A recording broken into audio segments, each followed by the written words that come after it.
கூட்டணி விஷயத்துல தேமுதிக தலைவர் விஜயகாந்த் செய்த தவற நிச்சயம் செய்ய மாட்டேன்னு நாம் தமிழர் கட்சி ஒருங்கிணைப்பாளர் சீமான் தெரிவிச்சிருக்காரு. சென்னையில செய்தியாளர்களுக்கு பேட்டியளித்த அவரு, கூட்டணிக்காக காத்திருக்காமல் 234 தொகுதிகள்லயும் தனித்தே போட்டியிடுறோம் அப்படின்னும், தேர்தல் களத்தை மாத்துறதுக்கு நடவடிக்கை எடுத்துட்டு வரோம்னு கூறினாரு.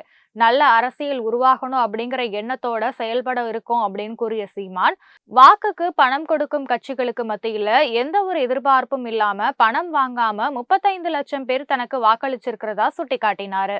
இந்த வாக்கு சதவீதம் 60 லட்சமா உயர்ந்து 1 கோடியை எட்டும் அப்படிங்கிற நம்பிக்கை தனக்கு இருக்கு அப்படின்னும், கொஞ்சம் கொஞ்சமா தான் மாற்றத்தை ஏற்படுத்த முடியும்னு கூறிய சீமான், மக்களுக்கு கொடுத்துள்ள கஷாயம் மெதுவாதான் வேலை செய்யும்னு தெரிவிச்சிருக்காரு. 10% வாக்குகளை தனித்து நின்று பெற்ற விஜயகாந்த் கூட்டணி அமைத்த பிறகு என்ன ஆனாரு அப்படிங்கிறது எல்லாருக்கும் தெரியும்.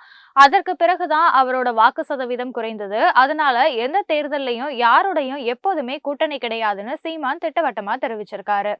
அரசியல் கட்சிகளுக்கு மாற்று அப்படின்னு கூறிவிட்டு அந்தந்த கட்சிகளோட கூட்டணி அமைச்சா அது எப்படி மாற்றத்தை ஏற்படுத்த முடியும்னு சீமான் கேள்வி எழுப்பியிருக்காரு.